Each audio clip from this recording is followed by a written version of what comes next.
Nothing's CMF Phone 1 is proof that gadgets can still be fun. Because budget doesn't have to mean boring. Honestly, to me this is Nothing's best idea yet. I've never had so much fun taking a phone apart. Because this one, my friends, is built different. It won't be widely available in the US, but if you're game, you can get one through Nothing's beta program. And for $199, that's seriously tempting. CMF, Nothing's budget-conscious but still extremely style-driven sub-brand, is shipping its first phone, the aptly named Phone 1. While it shares a name and an operating system with Nothing's first own brand phone, it comes to the table with a new modular approach to phone customizations. Why put a different case on your phone when you can put a whole new phone on your phone? The concept is simple. It's a phone, but the back panel comes off so you can swap it with a different one.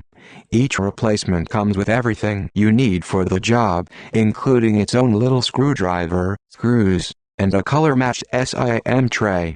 There's also a round accessory port cover in the bottom corner of the phone. Although it resembles the control dial on CMF's neckband earbuds, it doesn't offer any functional use aside from protecting the accessory port.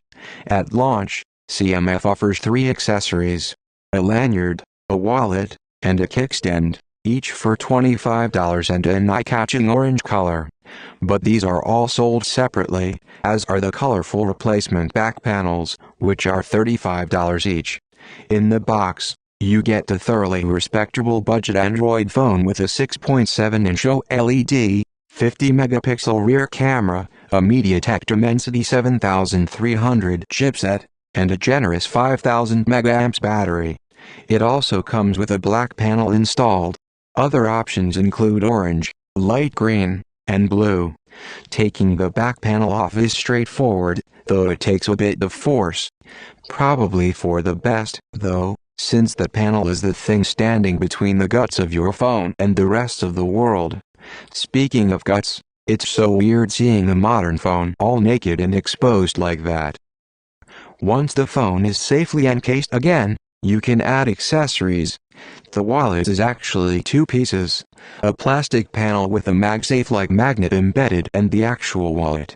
I'm sure it's no coincidence that I was able to attach the phone with this magnetic mount to a MagSafe charging stand, though the Phone 1 doesn't offer wireless charging.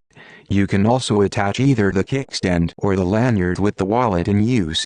The lanyard is made of a thick, woven fabric. Someone much cooler and younger could probably pull off wearing their phone with it.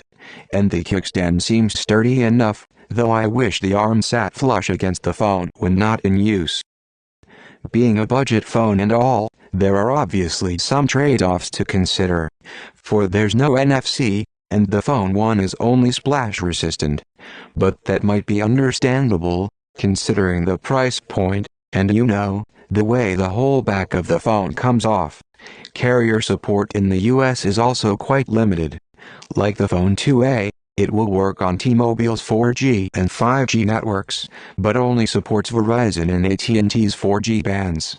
But for $199, it might just be worth it. If nothing else, it's one heck of an accessory.